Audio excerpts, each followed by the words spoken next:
যদি কোনো জিলাপির দোকানে আপনারা হাইড্রোস পান 16121 নাম্বারটা মনে রাখেন 16121 যে কেউ সে যদি বলে আমি হাইড্রোস দিয়ে জিলাপি বানিয়েছি আমাদেরকে আগে ইনফর্ম করবেন। জিলাপির খামির বানায় গরমের সময় 4 ঘন্টা, শীতের সময় 6 ঘন্টা রেখে দিতে হবে। যখন সেটা নরম হয়ে আসবে তখন সেটা দিয়ে জিলাপি বানাবে।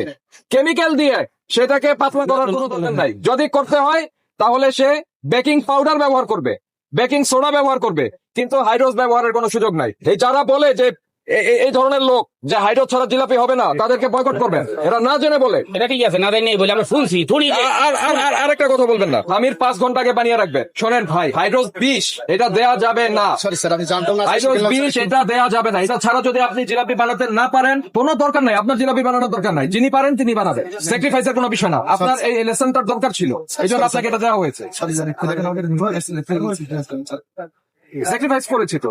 এখানে শোনেন, এই নিষিদ্ধ দ্রব্য খাবারের মিশ্রণের জন্য 2 লক্ষ টাকা পর্যন্ত অর্থদণ্ড স্যার আর কখনো এটা করবো না। সরি স্যার, না, আপনি করবেন। ওই যে আপনার ওই যে লোক আছে ওই লোক করবেন। এটা তো চিনি না স্যার। অফকোর্স চিনেন, সরি স্যার, অফকোর্স চিনেন। চিনি না স্যার। না চিনেন আপনি? ম্যানেজার কে এটা? জরিমানা পরিশোধ করেন। ওমর তোলো ভাই। দেখি